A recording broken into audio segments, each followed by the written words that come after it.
እዚ መደብ ሓንቲ ዓለም እዩ። ኣብዚ መደብ ብፍሉጥ ጸሓፋይ መምህር ኣማኑኤል ሳህለ ዝተጻሕፉ ጽሑፋት እናባኹም ነቕርበሉ ሰሙናዊ መደብ እዩ። ክቡራት ተኸታተልትና ነዚ መደብ ንምክትታል ወትሩ ሰንበት ናይ ንጎስ ሰዓት 11 ቅድሚ ቀትሪ ቆፀራኹም ምስ ሃርሞኒ ሜድያ ይኹን። ኣቕራቢ እዚ መደብ ንያት ሚካኤል ሰናይ ምክትታል።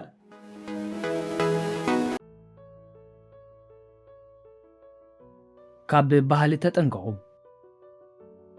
ብሓደ ዝነብሩ እኩባት ሰባት ወይ ማሕበረሰብ ዝኽተልዎ ክብርታት ወይ ወግዕታት ኣለዎም። ሰብ ክሞቶም ከሎ እንታይ ይገብሩ? ከመይ ገይሮም ከየቐብርዎ? ተፈጥሮኣዊ ሓደጋ ክወርዶም ከሎኸ ክሰትዩን ክበልዑን ከለዉ እንታይ ዓይነት ኣቕሓ ይጥቀሙ? ክዳን ሰብኣይን ክዳን ሰበይትን ፍልልይ ኣለዎ ዶ? ሓንቲ ዶ ወይስ ብዙሓት ኣንስትዮዮም ዘእትዉ? ንሓሶትን ስርቅን ቅትለትን ብኸመይ መንገዲ ይርእይዎ? ነውሪ ዝብልዎ ኸ ከመይ ዝበለ እዩ?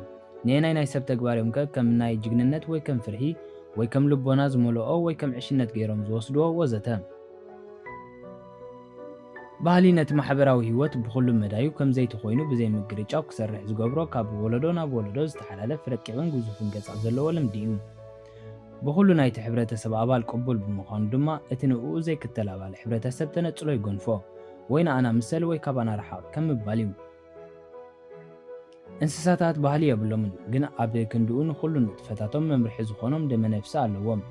ወዲ ሰብ ግን ነቲ ምስ እንስሳታት ብሓደ እተዋሃቦ ደመነፍሲ ናይ ኣእምሮኡ ጉዙእ ብምግባር ኣብ ናይ ከባቢኡ ጽልዋን ኣብ ናይ ምሕሳብ ክእለቱን እተመስረተ ባህሊ ክፈጥር ኪኢሉ።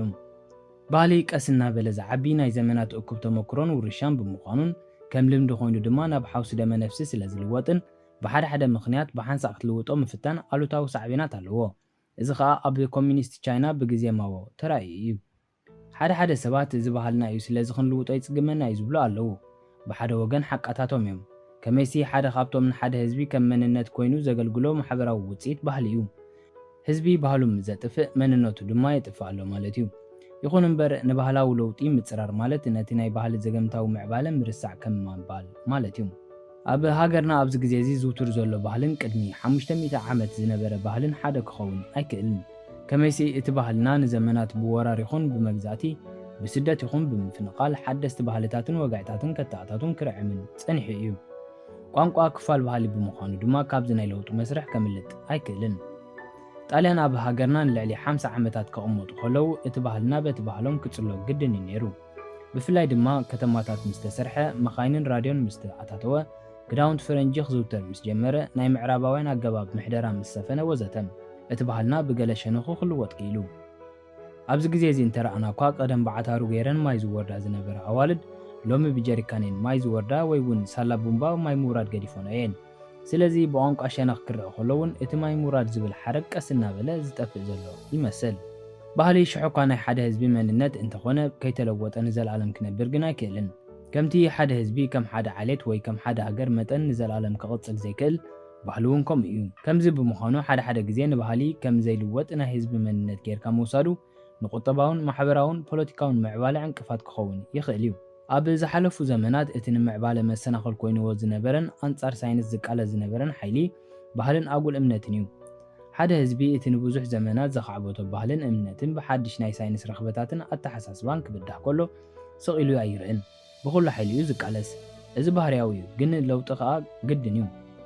እዚ ኣብዚ እዋን እዚ በፂሕናዮ ዘለና ቴክኖሎጂካውን ማሕበራውን ስልጣነ ነቲ ብባህልን ኣጉል እምነትን እተኣወጀሉ ኩናት ስዒር እዩ ኣብዚ ዘለዎ ደረጃ በፂሑ። ኣስታት 200 ዓመት ይገብር ቤንጃሚን ፍራንክሊን እተባሃለ ኣሜሪካዊ ንበርቂ ስሒቡ ኣብ መሬት ዝቐብር ሓፂናዊ ዘንጊ ምስ መሃዘ ገለ ኣባላት ቤተ ክህነት ኣሜሪካ ናይ ቤንጃሚን ፍራንክሊን ምህዞ ኣንጻር እምነትን ኣንጻር ኣምላኽን እዩ። ከመይ ገይሩ ዳ ኣምላኽ ድሕሪ ሕጂ ነቲ ብበርቂ ገይሩ ዝቆፅዖ ዝነበረ ሓጢአተኛ ቆፅዑ ብምባል ኣብ ኣብያተ ክርስቲያናት ሰቢኾም ግን ኣይቆንዖምን። ኣብ ሃገርና ምስ ንምልከት ብግዜ ጣልያን ብሽክሌታ ከተኣታቱ ከላ ዓረብያ ሸይጣን ተባሂላ ሰብ ከይጉጣሓ ትኽልከል ከም ዝነበረት ይዝከር።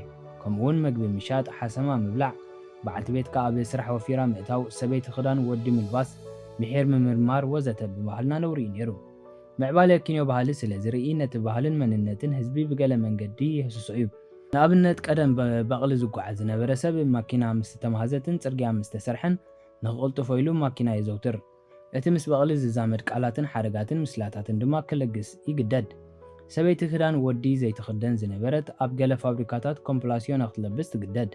ናይ መርዓታት ዳስ ናብ ቡፌ ይልወጥ ዳውንትን ናይ ፀጉሪ ርእሲ ቅዲ ፋሽን ብናይቶም ዝማዕበሉ ህዝቢ ቅዲ ይትካእ ወዘተ ነዚ ሓድሽ ልምድታት እዚ ባህልኻ ዓቂብካ ከተዘውትሮ ኣይከኣልን እቲ ፀገም ኣብ መንጎ ባህልን መንነትካን ዓቂብካን ምዕባለ ምቅዋም ባህልኻን መንነትካን ሃሲስካ ምዕባለ ምቕባልን ይመስል ሓደ ህዝቢ ወይ ቀቢላ ግን ንባህልን ምዕባለን ብሓደ ክዕቅቦ ይፍትን እዮም እዚ ግን ብኩሉ ሸነኹ ዝከኣል ኣይኮነን ንኣብነት ጃፓናውያን ምስ ዝኩሉ ምዕባለኦም ገለ ካብቲ ናይ ጥንቲ ባህሎም ኣየጥፍዎን እዚ ድማ ኣብቲ ዘካይድዎ ናይ ሻሂ ምስታይ ወግዕን ኣብ ናይ ሰላምታ ምውሃብ ዝገብርዎ ተደጋጋሚ ምስጋድን ከም ኣብነት ክጥቀስ ይከኣል ባህለይ ክዕቅቦ እየ ብምባል ዊስኪ ብዋንጫ ጌርካ ምስታይ ግን ውፅኢታዊ ይኮነን እዚስ ነቲ ፅሩይ ባህሊ ምብልሻው ጥራይ እዩ ንዋንጫ ስዋ እንተሰተኻሉ እዩ ዘኽብሮ ሽዑካ ባህሊ ወይ ንባህሊ ዘደልድል ኣተሓሳስባ ንምዕባለ ገለ ዕንቅፋት ዘንብረሉ እንተኾነ ገሊኡ ግን ንድሕሪት እውን ይመርሶ እዩ ንኣብነት ኣብ ምስላታትና ምስ ንርኢ ኣንጻር ምዕባለ ዝኾኑ ኣብነታት ክንጠቅስ ንኽእል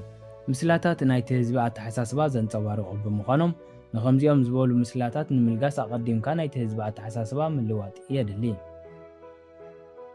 ቀዳማይ ካብ ብፆታ ዝነውሐት ማሸላ ወይ ንዑፍ ወይ ንውንጭፍ ከምዚ ዓይነት ምስላ ብሓደ ሸነኹ ንገለ ካብ ናይ መብዛሕትኡ ሰብ ዝፍለ ሓሳባት ብምሓዝ ንለውጢ ዝቃለሱ ምኩራት ሰባት ወይ ድማ ካብቲ ልሙድን ጉኑንን ቅቡልን ኣተሓሳስባ ኣልጊሶም ሓድሽ መንገዲ ከተኣታትው ዝደልዩ ናይ ለውጢ ሃዋርያት ንምዕናው ዝዓለመ ምስላ እዩ ኩሉ ሰብ ሓደ ዓይነት ኣተሓሳስባ ይሃልዎ ከም ማለት እዩ ሆየና ዘይበለ ካባና ይፈለ ካልኣይ ምስ ህዝብኻ መዓት ዳርጋ ገዓት ንበይንኻ ደኣ ኣይትገፋዕ እምበር ኩሉ ምሳኻ እንተተገፍዐ ኣይንታይካን እዩ ማለት እዩ እዚ ድማ ነዚ ወሪድና ዘሎ ሓበራዊ መዓት ትምኢልና ክንፀሮ ዝምዕድ ኣዕናዊ ምስላ እዩ